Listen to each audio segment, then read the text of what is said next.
Hey guys, Mike here, and in this video we'll see how the Nokia Lumia 925 compares to the most popular phones of the moment, the Apple iPhone 5, the Samsung Galaxy S4 and the HTC One. We're not getting in depth here, we're just skimming through the main differences between these in a quick and easy to understand clip, but more detailed videos will follow, so stay close and subscribe. Anyway, the Lumia 925 is basically an upgraded 920. It comes with this new redesigned body that combines metal and plastic into a handset a lot more compact than the previous Nokia flagship was. It's about 8.5mm thick, weighs around 140 grams, and with its rounded edges should be quite comfortable to hold in hand. Nokia also upped the screen on their Lumia, replacing the LCD panel with an AMOLED one, and worked on improving the camera experience, both slightly redesigning the camera's ensemble but also improving their software and imaging algorithms.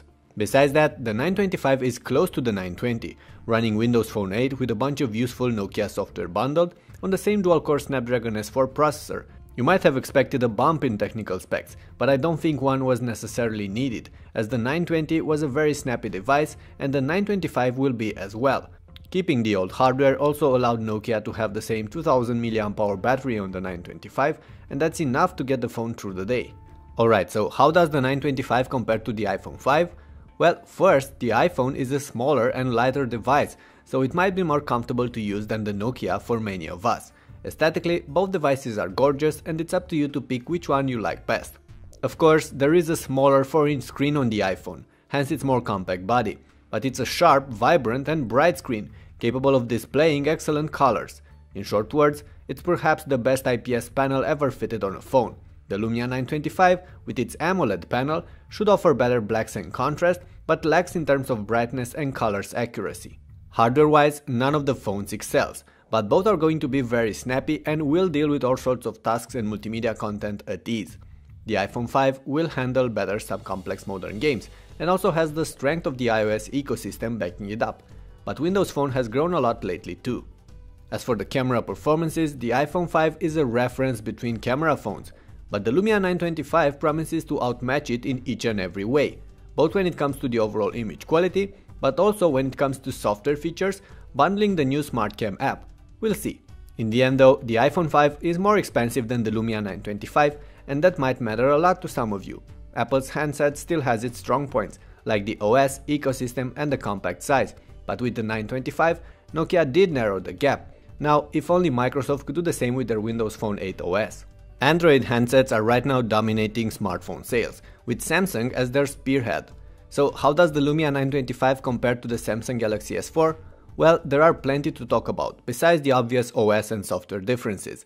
The Galaxy is more customizable, gets to access more and better apps, and bundles a set of nice Samsung apps and gestures, like AirView and the air control commands.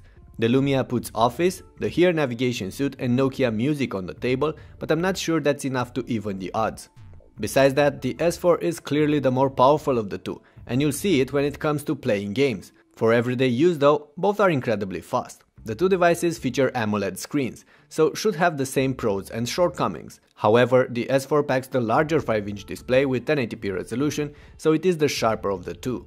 Yes, it does use a pan-tile matrix, but that shouldn't matter much. Of course, the larger screen also leads to a larger body, and the Galaxy S4 is the bigger device of the two. But it is very thin and very light, weighing about 130 grams. The plastic case is probably why the phone is so light, but it also makes it feel fragile and rather cheap, next to the metal and plastic body of the Nokia. All in all, the Galaxy S4 does have plenty of aces down its sleeve, but Nokia has its own too. And more importantly, it promises to be the better camera phone of the two. The Lumia 920 outmatched the S4 in most cases, especially with low light shots, and since the 925 packs an improved camera, mainly software-wise, we could expect the 925 to come on top here. How about the HTC One, the other popular Android flagship of the moment? Just like the Lumia, the One is a splendid built handset with an aluminum and polycarbonate body, so it's a tie between them here. It runs Android with some software tweaks from HTC, thus comes with all the benefits offered by Google's OS. And its shortcomings too. It has a large 4.8-inch screen with an LCD3 Full HD panel, and that should make it brighter and more natural looking than the AMOLED on the Nokia.